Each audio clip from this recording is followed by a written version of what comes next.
This is my entry for vulnerability in my journal of human emotions.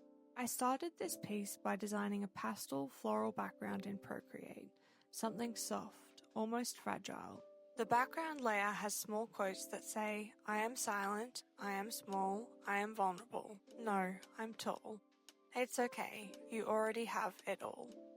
These words do end up getting hidden, however, they are important for the spread, so I thought I'd mention them.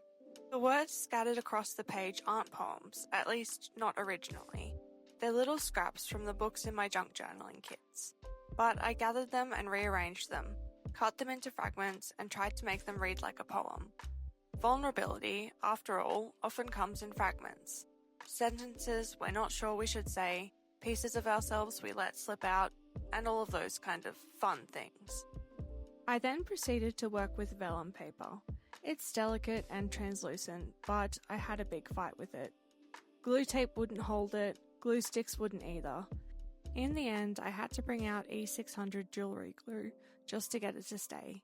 Even then, it resisted. And the bows? They're not only decoration, they're literally holding the pages together, but you haven't seen them yet. When you do, you'll see that they're holding the pieces of vellum to the paper. And I kind of love that, because it's true. Vulnerability doesn't stay put on its own. It tears, it slips, it resists being pinned down. And sometimes it takes more than we think, stronger glue, stitched ribbons, little bows, to hold the fragile pieces together. I also added birds, flowers, soft shapes, to remind myself that vulnerability isn't only heavy. It can be tender. It can be beautiful. It can be the space where softness meets strength. And maybe that's the lesson this page leaves us with. Vulnerability doesn't hold itself together. We do. We tie it, we stitch it, we glue it down, again and again.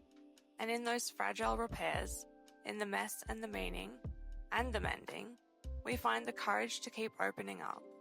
It is this powerful, primitive, empathetic connection, this merging, this heady blend of joy, satisfaction, and easy competence that is also the deep grief of laughter. So don't ask me to give you unconditional love, because there are certain things I won't tolerate. For how long will you continue to listen to those dark shouters, caution and prudence? Fall in, fall in. You'll have to read the rest, but I hope you see what I'm going for.